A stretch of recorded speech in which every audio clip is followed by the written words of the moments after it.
उत्तर प्रदेश की सियासत पर बारीक नजर रखने वाले सियासी पंडितों का कहना है कि बीजेपी उत्तर प्रदेश विधानसभा चुनाव को लेकर अब काफी परेशान है।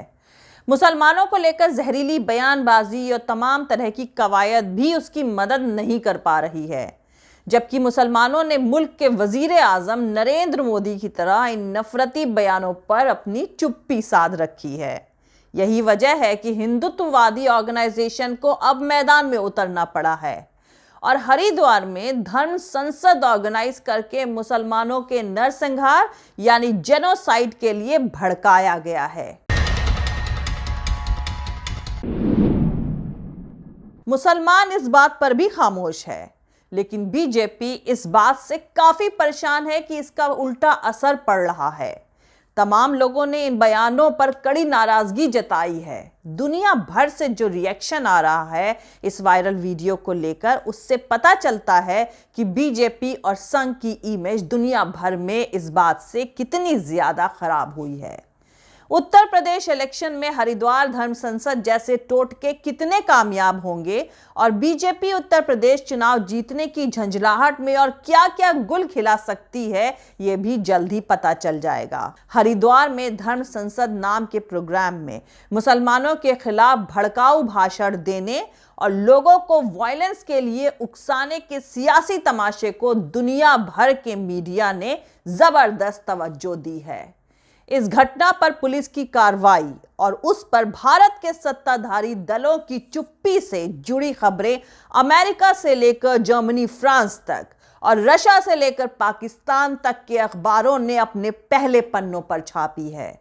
न्यूयॉर्क टाइम्स अखबार ने लिखा है कि मुसलमानों के खिलाफ भड़काऊ टिप्पणियां तब आ रही हैं जब कुछ स्टेट्स में श्रीमान मोदी की बीजेपी सत्ता में है और उत्तर प्रदेश और उत्तराखंड में चुनाव होने जा रहे हैं। श्रीमान मोदी इस हफ्ते उत्तर प्रदेश में योगी आदित्यनाथ के लिए चुनावी रैलियां करने में बिजी हैं। योगी आदित्यनाथ, जो कि उत्तर प्रदेश के चीफ मिनिस्टर हैं और कई बार मुसलमानों के खिलाफ नफरतों को हवा दे चुके हैं। चुनावी मौसम के दौरान मुसलमानों के खिलाफ वायलेंस के कई मामले सामने आ चुके हैं, जिनमें मुसलमानों के कारोबार को निशाना बनाने की कोशिशें भी शामिल हैं। न्यूयॉर्क टाइम्स आगे लिखता है कि राइट विंग हिंदू नेशनलिस्ट यानी दक्षिणपंथी हिंदू राष्ट्रवादी सालों से ऑनलाइन वायलेंस को बढ़ावा देते आ रहे हैं, लेकिन हाल के सालों में सड़कों तक यह हिंसा पहुंच चुकी है। हिंदू लड़कियों को फंसाकर धर्म परिवर्तन यानी मजहब बदलने के इल्जामों के बाद अब सड़कों पर मुसलमान फल बेचने वालों को पीटा गया है और उनसे उनकी कमाई छीन ली गई है। मुसलमानों को आतंकवाद विरोधी कानून के जरिए धमकियां दी गई हैं। दोस्तों, दुनिया भर के कई अखबारों, न्यूज़ चैनल्स और ह्यूमन राइट्स ऑर्गेनाइजेशंस ने प्राइम मिनिस्टर नरेंद्र मोदी से इस मामले पर चुप्पी तोड़ने के लिए अपील करते हुए सख्त कदम उठाने की मांग करी है, लेकिन जानकारों का मानना है कि नरेंद्र मोदी साहब 2024 के लोकसभा चुनाव की तैयारियों में जुटे हुए हैं। दरअसल बीजेपी को 2024 का लोकसभा चुनाव जीतने के लिए तकरीबन 1.5 महीने बाद होने वाले 2022 के उत्तर प्रदेश विधानसभा चुनाव को जीतना काफी जरूरी है। पर कहा जा रहा है कि बीजेपी उत्तर प्रदेश विधानसभा चुनाव को लेकर इस वक्त काफी परेशान है। तमाम हकीकत बता रहे हैं कि बीजेपी फिलहाल उत्तर प्रदेश चुनाव का सामना ही नहीं करना चाहती है। इलाहाबाद हाईकोर्ट की टिप्पणी के बाद जिस तरह का सियासी तमाशा सामने नजर आ रहा है, उससे पैगाम मिल रहा है कि बीजेपी खास तौर से उत्तर प्रदेश में विधानसभा चुनाव का सामना तो फिलहाल नहीं करना चाहती है। आपको यहां पर बता दूं कि इलाहाबाद हाई कोर्ट के जस्टिस शेखर कुमार यादव ने एक पिटीशन पर सुनवाई करते हुए इलेक्शन कमीशन और प्रधानमंत्री नरेंद्र मोदी से अपील कर डाली है कि चुनाव कुछ दिनों के लिए टाल दिए जाएं, रैलियों पर रोक लगा दी जाए। इससे अंदाजा लगाया जा सकता है कि जज साहब का यह कमेंट सरकार की काफी मदद चुनाव टालने में कर सकता है और यहां पर जस्टिस शेखर कुमार यादव की एक टिप्पणी का जिक्र करना बेहद जरूरी है।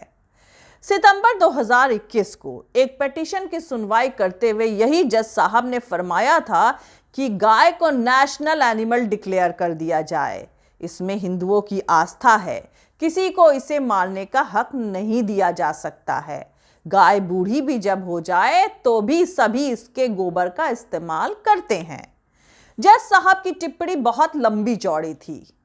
खैर, अभी 23 दिसंबर 2021 को पीएम मोदी ने भी वाराणसी में गाय पर एक लंबी चौड़ी स्पीच दी है और उसके बाद हाई कोर्ट के जज साहब ने विधानसभा चुनाव टालने और रैलियों पर रोक लगाने की मांग कर डाली। दरअसल 2019 में लोकसभा चुनाव हुआ तो बीजेपी ने उत्तर प्रदेश में काफी सीटें जीती, लेकिन अगर उसका कंपैरिजन 2017 के उत्तर प्रदेश विधानसभा चुनाव से करें तो उसे काफी कम कामयाबी मिली थी।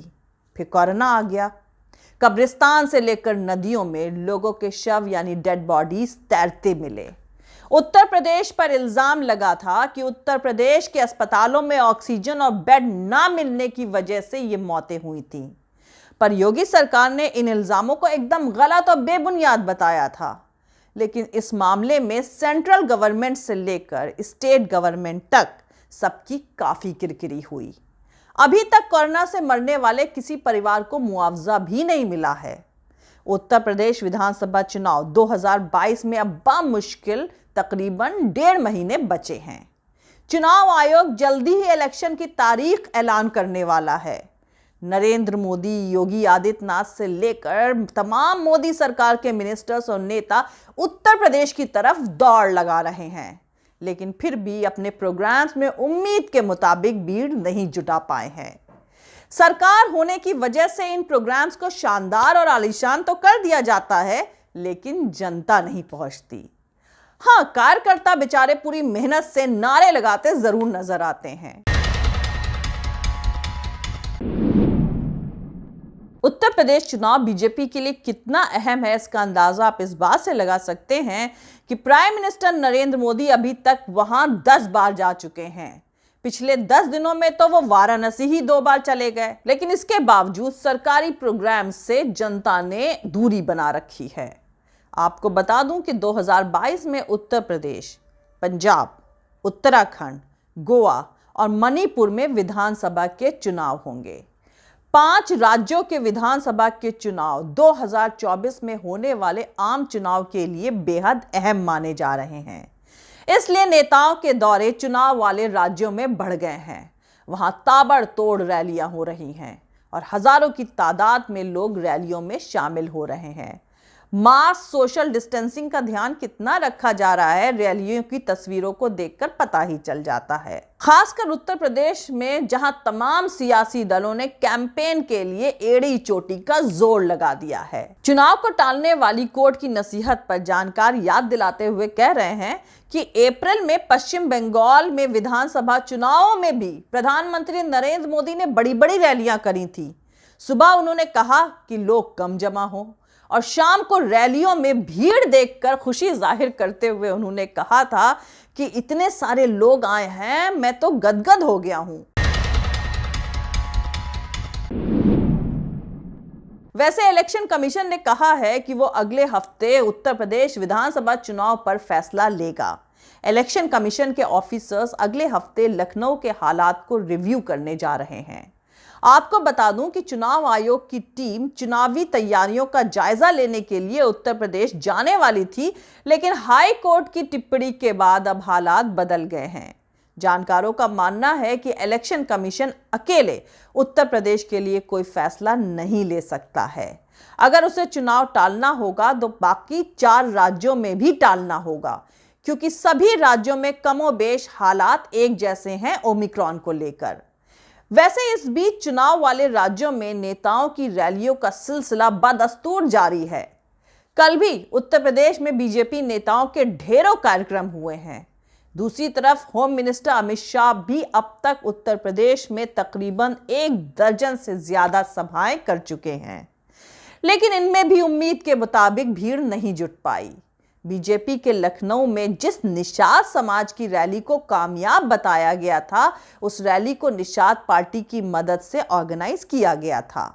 हालांकि रिजर्वेशन का ऐलान न होने से निषाद समाज अब नाराज हो गया है और party president doctor Sanjay Nishad ने यह बात पब्लिकली बताकर बीजेपी की पोल खोल दी। इन सारे फैक्ट से साफ है कि बीजेपी कहीं ना कहीं उत्तर प्रदेश चुनाव को लेकर काफी अनकंफर्टेबल हो गई है। अब अगर हरिद्वार धर्म संसद जैसे टोटके इस सब चीजों में बीजेपी के लिए कितने मददगार साबित होंगे, ये तो आने वाला वक्त ही बताएगा। लेकिन जानकारों का मानना है कि ओमिक्रॉन बीजेपी की जरूर मदद कर सकता है और इस मदद की शुरुआत बीजेपी शासित मध्य प्रदेश से हुई, जहां नाइट कर्फ्यू का ऐलान पहले किया गया था। फिर हरियाणा में तमाम तरह की सख्तियां लागू कर दी गईं, जबकि इन दोनों स्टेट्स में ओमिक्रॉन को तो छोड़िए, कोविड-19 के मामले भी बाकी स्टेट्स की तरह नहीं बढ़ रहे हैं। इसके बाद उत्तर प्रदेश में भी ओमिक्रॉन का हवाला देकर योगी आदित्यनाथ ने नाइट कर्फ्यू लगा दिया है। वक्त वही एमपी वाला, रात 11 बजे से सुबह 5 बजे तक का रखा गया है। उत्तर प्रदेश में ओमिक्रॉन के खतरे के बावजूद नेता एक्टिव हैं। अमेठी में स्मृति ईरानी, अयोध्या में योगी आदित्यनाथ, आगरा में प्रदेश बीजेपी अध्यक्ष स्वतंत्र देव सिंह, पूर्वांचल में डिप्टी सीएम केशव प्रसाद मौर्य समेत दर्जनों नेता सैकड़ों हजारों की भीड़ में रैलियां करते घूम रहे हैं।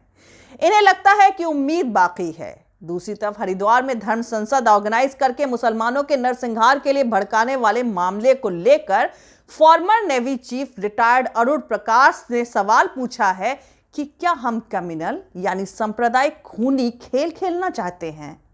उन्होंने कहा है कि इसे रोका क्यों नहीं जा रहा है। तो यहां पर आपको बता दूं कि अरुण प्रकाश 1971 में पाकिस्तान के खिलाफ हुई जंग के हीरो रहे हैं। उनके इस बयान के सपोर्ट में फॉर्मर सेना चीफ जनरल वीपी मलिक भी आगे आए हैं। उन्होंने भी कहा है कि इस तरह के भाषण कम्युनल हार्मनी को बिगाड़ते हैं और नेशनल सिक्योरिटी पर भी असर डालते हैं। इस मामले में सख्त से सख्त कार्रवाई करी जानी चाहिए। यहां पर आपको बता दूं कि मलिक 1999 में कारगिल जंग के वक्त सेना के चीफ रहे थे। जय हिंद, सत्यमेव जयते, अल्लाह हाफिज। दोस्तों, हमारा पूरा वीडियो, दूसरे और वीडियोस देखने के लिए हमारे YouTube channel political Tamasha with doctor Arshi को सब्सक्राइब करके वहां पे लगी बेल आइकॉन को जरूर दबा दें, ताकि आपको हमारे आने वाले हर वीडियो की अपडेट्स मिलती रहे। और दोस्तों, अगर आपको हमारा काम पसंद आता है, हमारे वीडियोस पसंद आते हैं, तो www.patreon.com/dr अर्शी खान पर जाकर डोनेट करके आप हमारे काम को सपोर्ट कर सकते हैं। दोस्तों, अगर आपको हमारा वीडियो पसंद आता है तो लाइक और शेयर करना हरगिज नहीं भूलें। आप हमें फॉलो भी कर सकते हैं हमारे ट्विटर, इंस्टाग्राम और फेसबुक पेज पर। मेरा ट्विटर हैंडल है @arshi_aziz khan। थैंक यू, मिलते हैं अगले वीडियो में।